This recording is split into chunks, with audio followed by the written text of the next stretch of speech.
Welcome to WMNF 88.5 FM and WMNF.org. You're listening to the Tuesday Café. I'm Seán Kinane here on primary election day in Florida. Well, we have two topics today. Later on in the show, we're going to be joined by a law professor from Stetson University College of Law to talk about the lawsuit filed by suspended Hillsborough County State Attorney Andrew Warren against Florida Governor Ron DeSantis. So we'll get the legal breakdown about that later on in the show. So I hope you stay tuned to hear about that. First up, right now, we're going to look at Florida's proposed expansion of toll highways. 3 years ago, it looked like the state would build 3 new toll highways through rural parts of Florida. But after backlash from residents, the proposal was trimmed to just focus on one, an extension of the Florida Turnpike to the north. But residents of Citrus, Levy, Marion, and Sumter counties and their local governments have fought back against the proposed Northern Turnpike extension. The alliance called No Roads to Ruin Coalition seems to have won, at least for now. This month, the Florida Department of Transportation announced a pause for the project because it had not been able to identify any viable corridor for the toll highway. Joining us now by Zoom is Michael McGrath with the Sierra Club. He's part of the No Roads to Ruin Coalition. Welcome to WMNF's Tuesday Cafe, Michael. Well, pleasure to be here today, Seán. Thank you much for having me. I appreciate it. Yeah, thanks for coming on. So let's begin by turning the clock back to 2019. That year, the Florida legislature passed what's called MCORS. So maybe you can explain to our listeners what that is and what was the reason given for needing 3 new toll highways through rural Florida? Sure. So if folks aren't familiar with this program, back in 2019, the legislature proposed a proposal that would have been one of Florida's largest infrastructure projects in the state's history. It's called the Multi-Use Corridors of Regional and also Economic Significance, or MCORS for short. Would have created over 330 miles of new toll roads going over Florida's most rural and also wild areas of the state, basically spanning from the Florida-Georgia border all the way down to the Western Everglades, from Polk County down to Collier County in the Naples area. And this would have been something that would have been absolutely devastating for the state of Florida. It would have really been something that would have been a nail in the coffin for the Florida panther going right through its primary habitat within Southwest Florida, something that would have been devastating to the heartland of the Springs through the nature coast of Florida, within the Greater Big Bend region down to places like Crystal River, where manatees have winter refuge locations for sanctuaries for themselves, and really was something that was not desired by the residents within the state. It was a horribly proposed idea, never went through FDOT's vetting process as far as having any sort of demonstration of need. And proponents were claiming this was needed to deploy utilities such as broadband and also for trying to create a central sewer, which is a very specious argument because we know we can achieve those sorts of goals independently of new toll roads. So there's really something that was really a ploy to develop these Florida's remaining rural and wild lands instead. I want to remind people that we're speaking with Michael McGrath. He's with the Sierra Club, and he's part of the No Roads to Ruin Coalition. There was a lot of public outcry in 2019 and since then about the MCORS projects, the proposed toll highways. And after a lot of the public outcry, the scope of this project seemed to shrink. There was no longer that Polk County to Collier County proposal, for example. The focus turned to mainly finding a route northwest from the northern end of the Florida Turnpike there kind of near the Villages and Ocala. So what are the communities like? Can you describe the communities in that area, Citrus, Levy, Marion, and Sumter, that would have been impacted by this northern extension? Yeah, sure thing. One second, John. My dog's being crazy at the moment. I should apologize for me. 1 second. Sure thing. Yeah. So again, I want to remind people that we're talking about the proposed toll highways through Florida, rural parts of Florida. And we're speaking with Michael McGrath with the Sierra Club, part of the No Roads to Ruin Coalition. And he's joining us by Zoom. And I'm asking him what the Citrus, Levy, Marion, and Sumter communities are like, where that proposed northern extension of the Florida Turnpike would have gone through. Sorry about that, Seán. We had a furry inconvenience there for a moment, but everything is settled now. But yeah, so these are communities that are largely rural. There's a lot of folks who are in the pathway who had invested a lot of their life savings into being able to have a home there, and also had historic family farms that have been in the area forever. Levy County, if you've ever been through that part of Florida, there's a lot of peanut farms and also watermelon farms, right? And there were multiple farmers who would have had their land literally bisected by this proposal.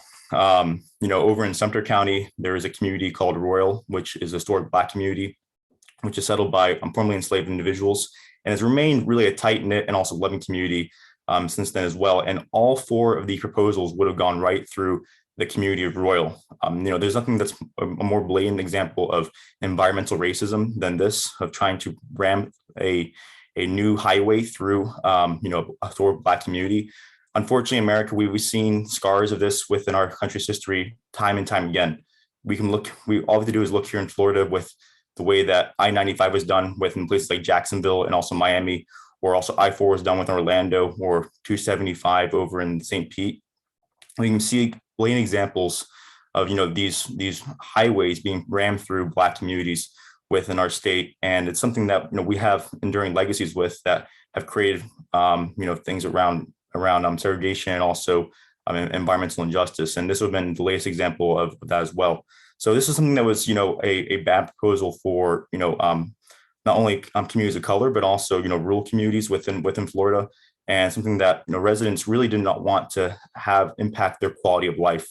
Ultimately, this was a quality of life issue at the very end of the day, and people did not want a new highway coming through the communities at all, because it is rural Florida. It's the nature coast. If anyone's ever been to that part of Florida, they recognize that it's one of the parts of Florida that has not been overcome with sprawl and also traffic congestion, and people want to keep it that way.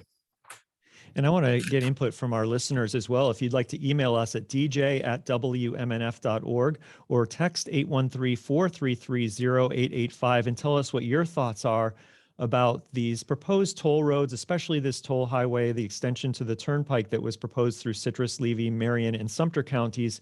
Have you been up there? Have you been through that area? And what would you think about a toll highway there? Maybe you think it would make it easier for you to get to these communities, or maybe you agree with our guest that the road wasn't necessary. Shoot us a text, 813-433-0885, or email dj@wmnf.org. My guest is Michael McGrath with the Sierra Club, which is part of the No Roads to Ruin Coalition. So maybe now is a good time for you to tell us, what is that coalition and what was the goal? Sure.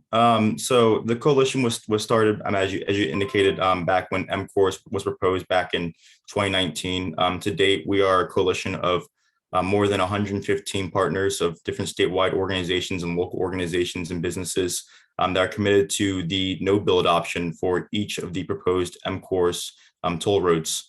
Obviously, when MCORS was technically repealed during the 2021 legislative session and was replaced with the Northern Turnpike extension, our mission as a coalition shifted to focusing on that priority instead.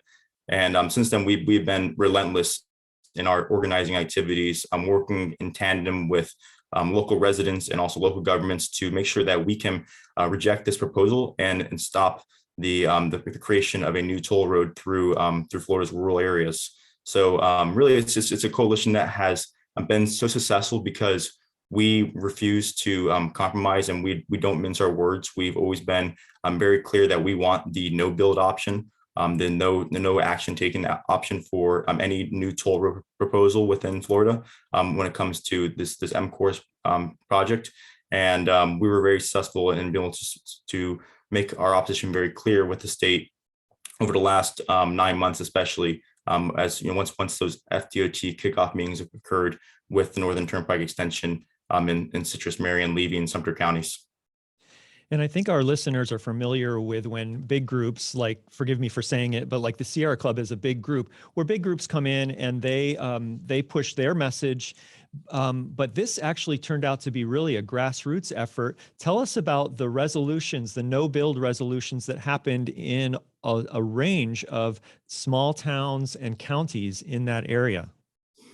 Yeah, of course. I mean, the moment that FDOT held these kickoff events in December, right, and then literally the next week is being put on the agenda for local governments in places like Denellen over in Marion County, where Rainbow River is located, in Levy County, right, one of Florida's primary farmland communities, and also the Marion Board of County Commissioners as well. And immediately residents were asking their city council members to take some sort of clear action against this proposal, send a clear message to the state. And we started seeing local governments lining up to pass these various no build resolutions that were sent to the governor's office as well as Department of Transportation, saying that we don't want this coming through our communities. We like it the way it is here in Denellen and also in Levy County. And we saw in total, more than 9 or 8 local governments passed no bill resolutions, right? We saw both the Levy Board of County Commissioners as well as the Citrus Board of County Commissioners saying that they don't want this proposal coming through their communities at all. And that was a big impact for why we're able to get DOT to say that there are no viable corridors, because they did not have the support of local governments to be partners in this project. And I think it's a testament to local residents organizing and getting the word out in their own communities, coming to their city council and also county commission meetings, and also making very clear that they wanted them to nix this proposal and keep things the way they are in their communities and focus on existing infrastructure as opposed to creating new limited access highways instead. And before we go on to talk about that Florida Department of Transportation announcement that happened this month, let me just list some of the town councils and city councils that passed no build resolutions. And maybe as I'm reading these, you can think if you've ever been to these counties, if these towns, these are not maybe the typical NIMBY, highfalutin environmental havens. These are just regular towns in rural Florida. Dare I say they probably vote red for whatever that's worth. But here are some of the places that passed no build resolutions against these toll highways: the Denellen City Council, the Inverness City Council, the Inglis, I'm not sure if I'm pronouncing it right. English, yep. Town Commission, Yankee Town Council, and Bronson Town Council. So all of them passed no build resolutions, which finally, as you mentioned just a second ago, led up this month to the Florida Department of Transportation saying that there was no viable corridor for the Northern Turnpike extension. They had been looking at 4 different routes, and they said that none of them were viable, which I'm sure your group felt was a victory.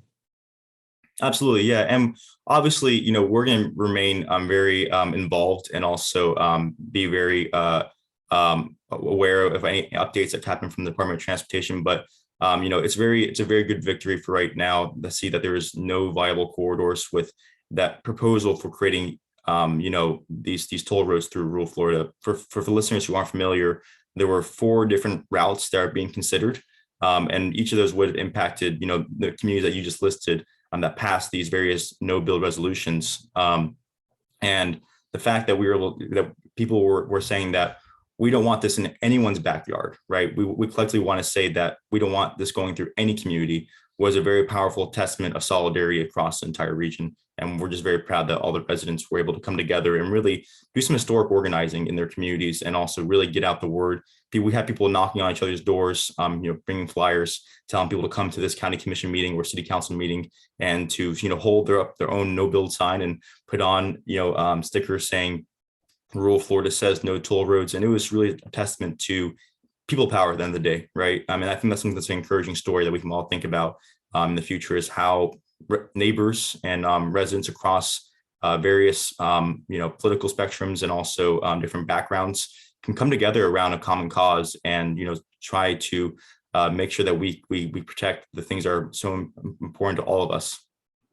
Our guest is Michael McGrath with the Sierra Club and part of the No Roads to Ruin Coalition. We're talking about proposed toll highways through rural parts of Florida that seem to be on the shelf right now. They're not looking at it right now. Maybe it'll come up in the future. We'll talk more about that in a little bit. I just want to remind people that you're listening to WMNF Tampa. This is Tuesday Cafe. I'm Seán Kinane. It's 10:20 in the morning. And if you'd like to weigh in, you can email DJ at WMNF.org or text 813-433-0885. If you really want to call us on the phone, I can take your phone call as well. The number is 813-239-9663. Earlier in the show, Michael, you mentioned that one of the things when this was first proposed, one of the selling points was that the rural communities would get access to broadband. So now that these highways are off the table, what about broadband access for rural communities? Yeah, I think that's something that the legislature actually during the 2021 legislative session was actually looking at various broadband bills actually to pursue aerial overlash broadband within the community so that could be deployed independently of, a new toll road. And I think that's something that we're going to continue to see, happen independently, right, of this proposal. I think when we think about, anytime we would create a budget sets your priorities for what you actually want to happen within your own communities, and investing in, a new highway, a new toll road is not the way we need to budget our priorities as a state, right? We all know that to compete in today's global market, which is increasingly digitalized, which has increasingly more remote work opportunities, we need to be able to have access to that important utility that is high-speed internet, which is broadband, right? And it's important that if we're going to actually set our budget for how we use taxpayer dollars to deploy things such as broadband, we need to be able to pursue that through more innovative means than just trying to combine it with a package that was going to be something that's only good for developers to pave over the last remaining parts of our rural Florida. We can achieve deploying broadband within the state of Florida independently of creating new highways. One of our listeners is writing, David writes, this push for building toll highways in pristine areas of the state sounds like something from a Carl Hiaasen novel. And like his novels, I'm sure there are some greedy developers behind it. These developers don't like the nature coast. They want to change it to the unnatural coast. That's David's opinion out there in cyberspace. Should I read the next one, or do you want to comment on that, Michael? No, I think David's comments absolutely correct. I mean, we knew that when we looked at, so for folks who follow this issue for a while know that, the former Senate President, Bill Galvano of Bradenton, was really one who was pushing this. And when we looked at, his campaign finance contributions, they came overwhelmingly from developers and people part of the asphalt industry and also road building association. So, money talks. When you follow the money, you can see, who the developers are who are pushing this proposal, rather than looking at any sort of actual need for the state. Bubba writes in and he says, what does your guest think about the newest Suncoast Parkway extension that opened this year? Yeah, I mean, so that's a proposal that unfortunately, did go through.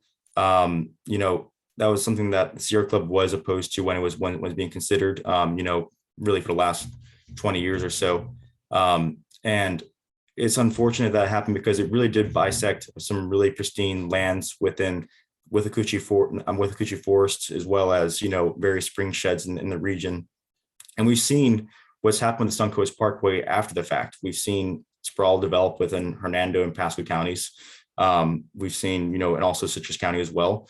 And we've seen also that there really hasn't been as much usage as you would expected, right? The revenues from that proposal are not as much as they were projected. So again, it's a question of, is there really a need for these new highways coming through, these new toll roads coming through the state? I mean, Florida already has more miles of toll roads than any other state in the entire United States. Another question comes in from Bob from Largo, and he says, I don't care about specifics, no more highway growth in Florida. And he says he donates annually to the Florida Conservation Voters. So thanks for that email, Bob. Any thanks, thoughts Bob. about that? Yeah, in general, just so many highways, especially toll highways through Florida. Definitely. Yeah, and Bob, also, Florida Conservation Voters is a great coalition partner within our coalition as well. They've been, someone who's organization has worked with us in tandem on this, hand in glove, since the very onset. I want to remind people that you're listening to WMNF's Tuesday Cafe. I'm Seán Kinane. Coming up in about 7 or 8 minutes, we're going to switch gears and talk to a law professor from Stetson University College of Law, and we'll be talking about that suspended Tampa State Attorney Andrew Warren filing a lawsuit that challenges Governor Ron DeSantis' action to suspend him. We'll hear about the legal ramifications of that, so I hope you stay tuned. Right now, we're talking about proposed toll highways that seem to be on pause for right now, and our guest again is Michael McGrath with the Sierra Club, part of the No Roads to Ruin Coalition. Let me start that question over. The future for FDOT. They said this month that they're going to pause, that they're not thinking about that road, that extension right now, but what might happen in the future? What are FDOT's options for that area? Sure. So the Department of Transportation released an announcement saying that they are, going to pause this project because there are no viable corridors for the Northern Turnpike extension at this current moment. And again, there were 4 different proposals on the table, 4 different routes that were going through Marion, Levy, Citrus, and also Sumter counties. And they said that instead of looking at those 4 proposals, instead, we're actually going to look at improving the I-75 corridor. And really, this is something that residents were clamoring for, right? Anyone who lives in that region, who drives to that region, who commutes in that region knows that overwhelmingly the traffic issues are on I-75, especially from Wildwood to Ocala and from Ocala to Gainesville. And that's a corridor that DOT is going to be looking at improving. We're not sure what exactly they'll be looking at as far as improvements to that corridor. It could be a surface lane expansion, adding 1 lane on both sides of 75. It could be making trucking only auxiliary lanes. We don't know exactly yet, but we do know that they're going to coordinate with the local FDOT districts to look at improving that I-75 corridor. And that seems to be a better option at this point in time, as opposed to creating a new highway that would go through rural lands, vulnerable spring sheds, aquifer recharge zones, store communities. And that's something that residents wanted, and we're asking the Department of Transportation to look at instead. We have a question that comes in from a listener who's asking, could the real reason that Florida legislatures push for that new toll road is because it would help them get to Tallahassee? And he suggests that maybe they're being selfish by paving their own road from their home district to Tallahassee. And he says that they're not public servants, they're self-servants. Any thoughts? Well, I'll just say this, that I think that people really, a lot of legislators, will be taking I-75 to get to Tallahassee, or frankly, really flying as well, especially if you're further south in Florida. So, and the legislators already have, the Suncoast Parkway as well. You get along US 19. Trust me, once you're on US 19 in Levy County, going northward towards, Tallahassee, it is open roads. There is no traffic on US 1998 the entire way. Trust me. Now that the local activists have kind of achieved what they might see as a victory against the FDOT, and there's not going to be a toll road being built right away, what are their plans? Are they continuing to stay vigilant? Are there other, are they switching gears to other types of activism? What have you been talking to in the residents up there in that 4-county area? Yeah, so last week we had a press conference over in Ocala. We were joined by over 50 local residents and also voters within the 4-county area. And they sent a very clear message to politicians across the entire state, whether it be from city councils or, members of the Florida legislature, that they want representatives who are going to support them in their initiative to keep rural Florida rural. So, those county commissions that didn't support the no build option, right, such as Marion County and also Sumter County, they're on the hot seat, right, from voters in those areas. And we already have, residents within each of those communities who are passing out flyers, showing different candidates who have signed a pledge saying they're for the no build option, and comparing that to who are the current incumbents, right? Sumter County, for example, has 4 county commission seats up this election, right? And residents are going to be today's a primary day, obviously, right? Which is going to determine who's probably on the general ballot in November. And residents are being very clear that they want people who support them in their efforts to keep this out of their backyard permanently, right? And also who want to protect the farmlands, the rural quality of life, the historic aspects of their county, as opposed to just making it cookie cutter sprawl. Well, as we wrap up this segment, Michael, why don't you tell people where they can go to find out more information about this topic? Absolutely. Yeah. So we have a website that has a treasure trove of information. You can just go to NoRoadsToRuin.org in order to learn all about this entire toll road proposal. And, you can always subscribe to our newsletters that we send out roughly once every week. To keep people abreast about this issue by just going to the contact us page on NoRoadsToRuin.org. So yeah, thank you so much, Sean, for having me on the show. It's been a pleasure. Yeah, thank you for coming on to WMNF's Tuesday Cafe, Michael. Michael McGrath is with Sierra Club and part of the No Roads to Ruin Coalition.